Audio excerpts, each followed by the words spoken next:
Welcome to The Explainer.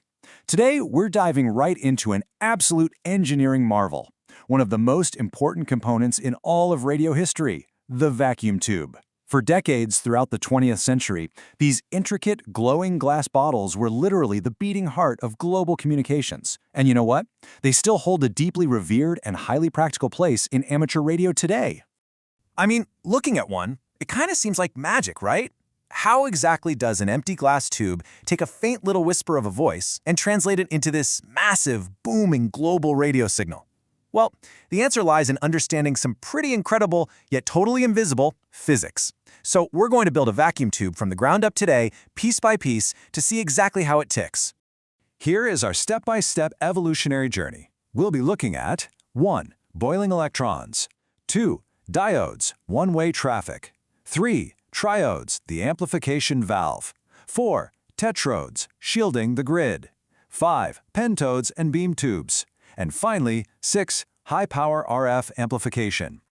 All right, let's jump straight into Section 1, Boiling Electrons and Thermionic Emission. To really get this, we've got to understand the fundamental physics that makes all of this possible. So, if you take a thin wire, a metal cathode, put it in a complete vacuum, and heat it up until it glows using an A battery, which acts a lot like a burner on your stove, something wild happens. Imagine that wire getting red, then white hot. That heat gives the electrons near the surface so much kinetic energy, they literally boil off the metal. They just break free and fly out into the empty space. And since electrons carry a negative charge, this cloud of free electrons forms what we call a negative space charge. Basically, picture a massive traffic jam of angry, negatively charged electrons just hovering there in the vacuum, waiting for a destination. Moving on to Section 2, Diodes, one-way traffic. So, if we take a B battery and apply a positive charge to a second plate inside that vacuum, those negatively charged electrons from our space charge are instantly drawn to it. They fly across the empty space, creating an electric current. This perfectly shows how a diode acts as a one-way street. When we apply an alternating current voltage, during the positive half cycle, it pulls those negative electrons right to the plate. But during the negative half cycle, the plate actually repels them, totally blocking the flow. Boom! We've just turned chaotic, alternating current into an intermittent direct current. This one-way street is the whole foundation for basic radio detectors and power supplies. Now, rectification is awesome, but the real dream of radio requires taking a tiny, super weak signal from an antenna and making it huge. A simple diode just can't do that. So how do we solve this? How on earth do we amplify it? That brings us to Section 3, Triodes, the amplification valve. Here's where things get really clever. We insert a third element right into the middle of our electron traffic jam, the control grid. It's basically a wire mesh placed super close to the heated cathode. So while the diode uses 2 elements just for rectification, the triode uses 3 for actual signal control and amplification. Since that control grid is mostly empty space, electrons can shoot right through it. But, and this is the genius part, if you apply just a tiny voltage change to this mesh, it acts exactly like a traffic light. A small negative charge repels the electrons, reinforcing the space charge and choking off the flow. A slightly more positive charge opens the floodgates. By feeding a microscopic voltage change from an antenna into this grid, you completely command the massive flow of electrons hitting the plate. It's the ultimate electronic lever. Taking a look at these ARRL schematic symbols, you can actually spot the diode and triode designs right there at the bottom center. This is literally how ham radio operators translate those physical glowing filaments, mesh grids, and metal plates into real-world wiring diagrams to build out their circuits. The triode was an absolute game changer, no doubt about it. But it wasn't perfect. See, anytime you have 2 pieces of metal separated by an insulator, like our vacuum, you inherently create a capacitor. As amateur operators started pushing into higher and higher radio frequencies, this internal capacitance between the grid and the plate created a nightmare feedback loop. The amplified signal at the plate would actually leak backward across the vacuum into the sensitive grid. This caused the tube to squeal and self-oscillate completely out of control, basically ruining the amplifier. Not great. Which leads us to Section 4, Tetrodes, shielding the grid. To fix this high-frequency headache, engineers introduced a 4th element, creating the tetrode. They slipped a positively charged coarse screen right between the control grid and the plate. This acts as an electrostatic shield, dramatically reducing the capacitance between the two. This new screen grid beautifully stops that capacitive feedback, finally giving us clean, high-frequency amplification. But there's always a catch, right?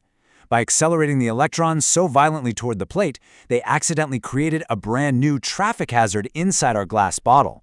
So what happens when these high-speed electrons splash off the plate?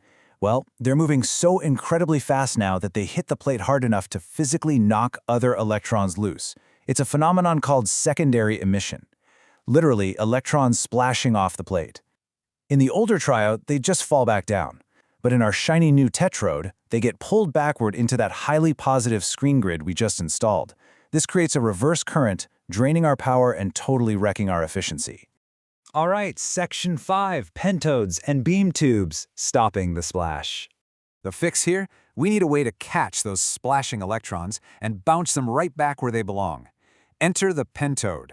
Notice in this cross-section how engineers added a fifth element, the suppressor grid, nested right between the screen grid and the plate. It's usually connected straight to the cathode, meaning it carries a negative charge. This acts like an invisible bounce-back net. The main high-speed electrons blast right through it, but the slower, splashed electrons from the plate get repelled by the negative charge and are forced straight back to the plate. Now, as a really clever alternative, engineers also came up with the beam tetrode. This tube solves the exact same splashing problem but doesn't even need a fifth grid. Instead, it uses special deflecting plates to force the electrons into tightly focused, highly concentrated traffic lanes, or beams.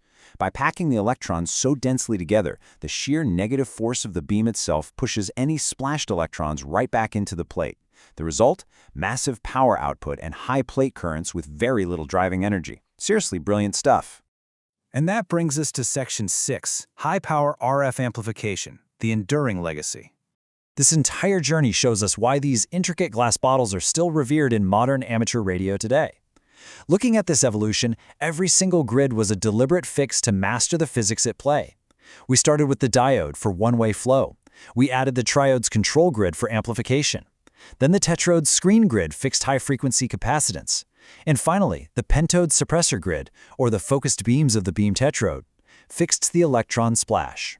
Because of this incredible iterative design process over the decades, multi-grid tubes remain a vastly superior and economical choice for high-power linear RF amplifiers. They're rugged as anything.